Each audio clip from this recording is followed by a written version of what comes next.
ले गया।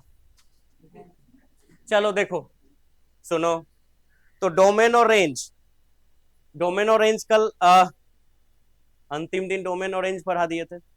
और डोमेन और रेंज में अब आगे का थ्योरी समझना है, ठीक है। याद है ना साइन का डोमेन और रेंज क्या है? साइन का रेंज पहले ध्यान रखो, -90 से +90, यानी साइन इनवर्स का, साइन का नहीं, अगर हम बात करें साइन इनवर्स एक्स का, y = ठीक है। तो इसकी जो रेंज है, रेंज पे ही बात करना है, जिसको हिंदी में परिसर बोलते हैं, ठीक है। इसकी वैल्यू होनी चाहिए -π/2 से लेकर कहां तक, +π/2 तक, ठीक है। याद भी किया है आपने, एग्जाम में आ सकता है।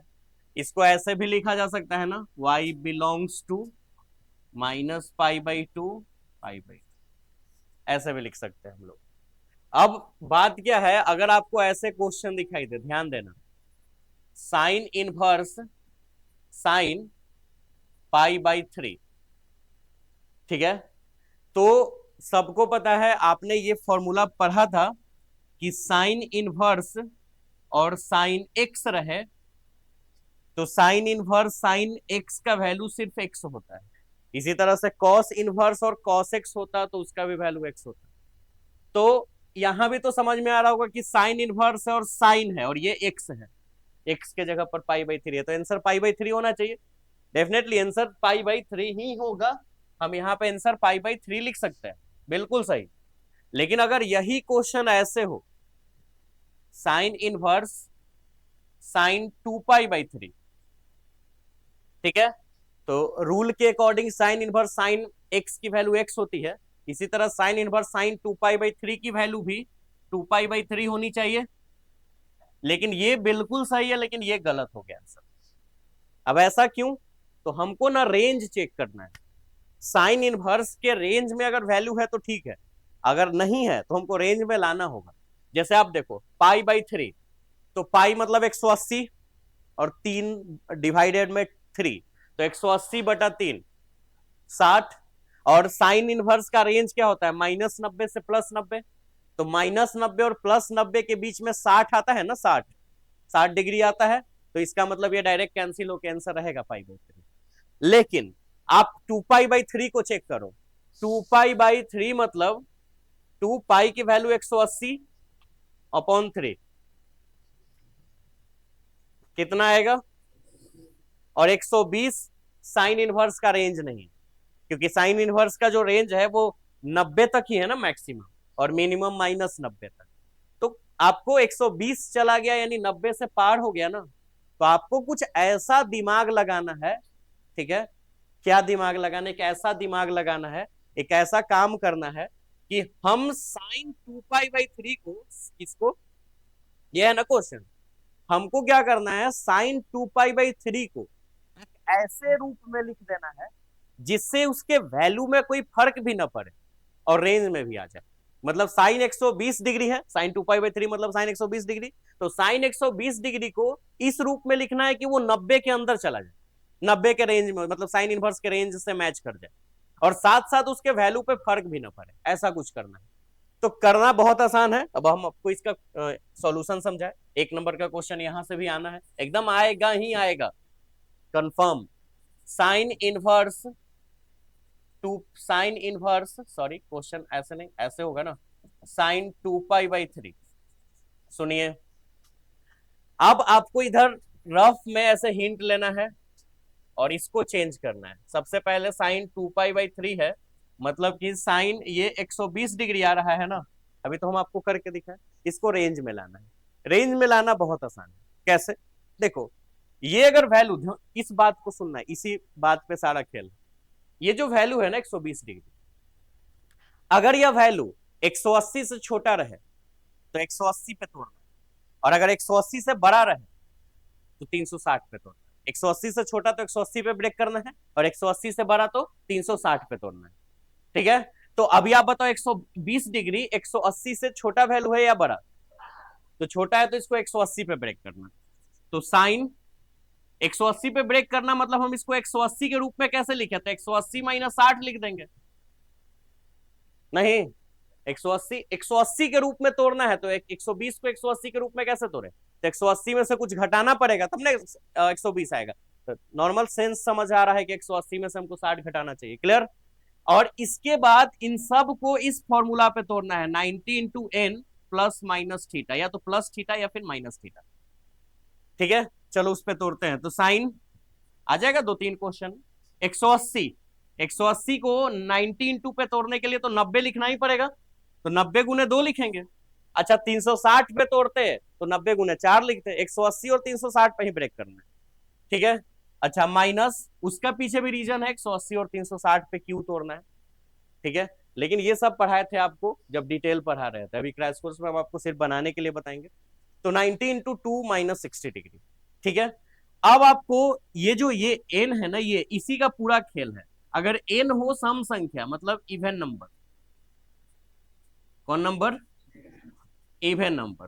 ठीक है, एक मिनट इसको ऊपर ले जाते हैं।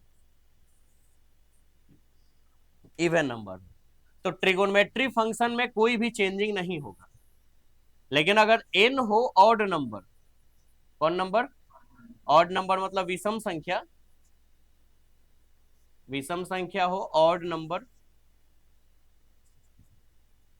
ठीक है, तो ट्रिगोनोमेट्री फंक्शन में बदलाव होगा। क्या होगा बदलाव?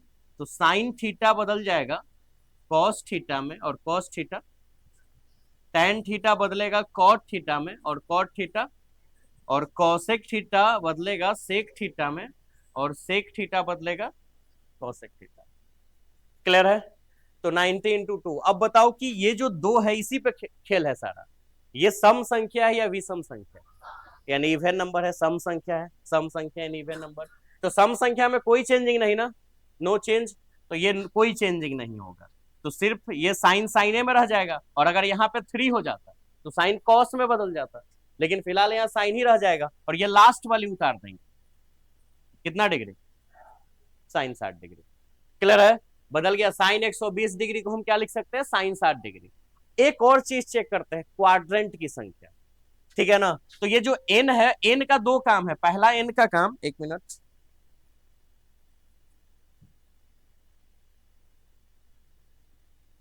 एन का पहला काम क्या था कि ये बताना, ये चेक करना कि ट्रिगोनोमेट्री फंक्शन, मतलब साइन का पहला काम ये है कि ट्रिगोनोमेट्री फंक्शन चेंज होगा या नहीं।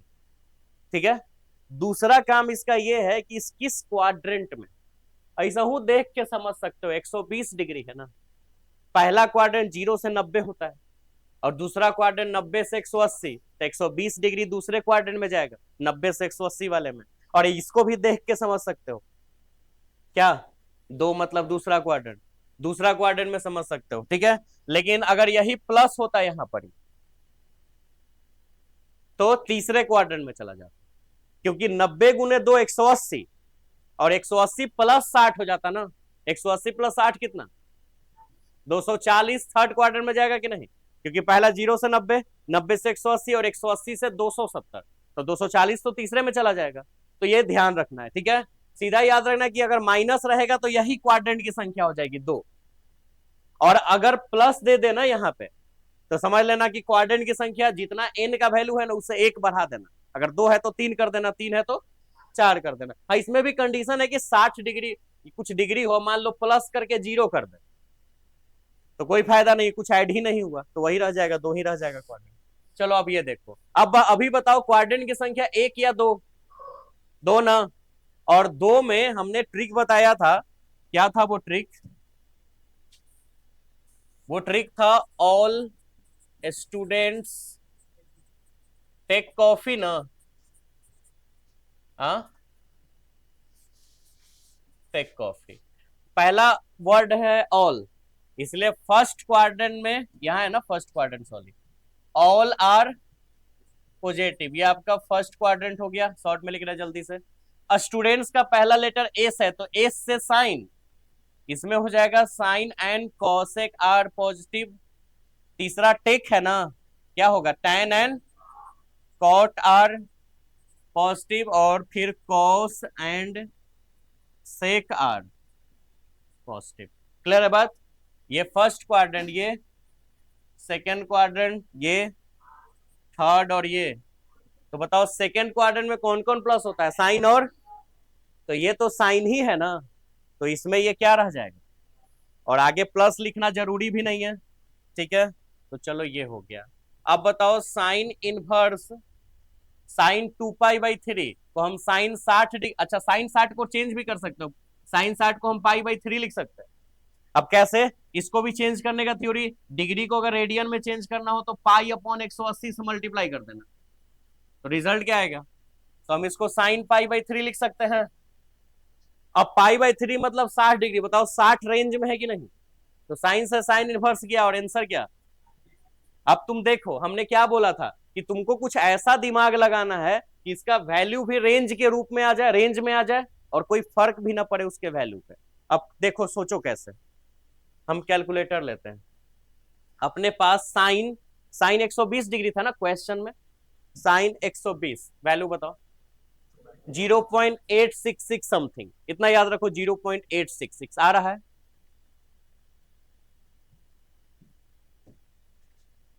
अब बताओ साइन 60 आ रहा है 0.866, तो साइन 120 डिग्री को हम साइन 60 भी लिख दे तो फर्क नहीं पड़ेगा, क्योंकि रिजल्ट सेम है और रेंज में भी आ जा रहा है, तो इसीलिए ऐसा हम लोग करते हैं। चलो और कुछ क्वेश्चंस करते हैं, ठीक है। सुनो यहाँ कॉस इनवर्स एक्स का याद है, कॉस इनवर्स एक्स का, कॉस इनवर्स एक्स का जो y बराबर कॉस इनवर्स एक्स, इसका जो रेंज होता है कितना होता है, 0 से पाई तक ना, इसको हम ऐसे भी लिख सकते हैं y बिलोंग्स टू 0 से पाई, यानी 0 से 180। अब क्वेश्चन अपने पास ये है, ध्यान देना, cos inverse cos 2π/3, cos inverse cos क्या, π/3 कितना है 60, कॉस का रेंज क्या होता है 0 से पाई, मतलब 0 से 180 ना, बताओ 60 रेंज में आया कि नहीं, तो direct cos cos inverse cancel हो के आंसर, एक minute, cos inverse cos π/6, result बता, π/6 मतलब कितना डिग्री, 30 डिग्री, 30 डिग्री रेंज में है, क्योंकि 180 तक रेंज होता है, तो ये भी आंसर क्या हो जाएगा, एक मिनट, फिर कॉस इनवर्स कॉस 2π/3, 2π/3 मतलब कितना डिग्री, 120 डिग्री, 120 डिग्री, साइन का रेंज कितना होता है, 180 में 120 180 के रेंज में है, तो कटेगा ना, कैंसिल होके क्या आंसर बचेगा, समझ रहे हो बात ना। लेकिन अगर क्वेश्चन हो कॉस इनवर्स कॉस 7π/6, अब बता, इधर साइड में ले जाते हैं,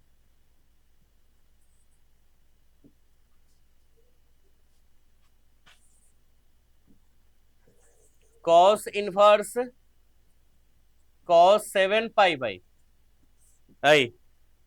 ये क्वेश्चंस, कॉस इनवर्स कॉस 7π/6 ये क्वेश्चंस है। अब ये चेक करो पहले कि रेंज में है, 180 तक होना चाहिए ना, कॉस 7π/6 मतलब कॉस 210 डिग्री, कैसे, पाई का वैल्यू 180, 6 से 180 30 बार में कैंसिल होगा, तो 30 में 7 से मल्टीप्लाई हो गया 210, क्लियर, रेंज में नहीं है ना, रेंज में लाना होगा। अच्छा बताओ ये 180 से छोटा है 210 की बड़ा है, तो 180 पे तोड़े कि 360 पे, तो हमको इसको 360 पे तोड़ना होगा, तो कॉस 210 को 360 पे तोड़ने के लिए 360 में से 150 घटाना होगा, आ जाएगा 210। अब आगे बता, कॉस 360 को हम 90 गुने 4 लिखें, माइनस कितना 150 डिग्री, क्लियर, चार सम है कि विषम संख्या, सम संख्या या विषम संख्या, इवन या ऑड, तो नो चेंज ना, कॉस कॉसे में रह जाएगा ना, कॉस कितना डिग्री, ये लास्ट पर उतार देते हैं, कॉस कितना डिग्री, 150 रेंज में आएगा कि नहीं कॉस के, क्योंकि 180 तक इसका होता है, लेकिन साइन में नहीं आता, आएगा साइन में नहीं। अब बताओ चौथा क्वाड्रेंट की पांचवा क्वाड्रेंट, चौथा क्वाड्रेंट में कौन कौन प्लस होता है, कॉस और सेक ना, और ये क्वेश्चन कॉस ही है ना, तो ये इसमें प्लस ही रह जाएगा, आगे प्लस लगाना जरूरी नहीं है, इसका मतलब है, अच्छा 150 को रेडियन में भी चेंज कर लेते हैं, 150 डिग्री ना, रेडियन में कैसे चेंज करे, 150 में π/180 से मल्टीप्लाई, 0 से 0 कैंसिल, 3 × 5 = 15, 3 × 6 = 18, 5π/, यानी हम 150 को क्या लिख सकते हैं 5 पाई बाई, तो रिजल्ट बता cos inverse cos 5 pi by 6, cos cos inverse अब कैंसिल हो जाएगा ना, रिजल्ट क्या आएगा,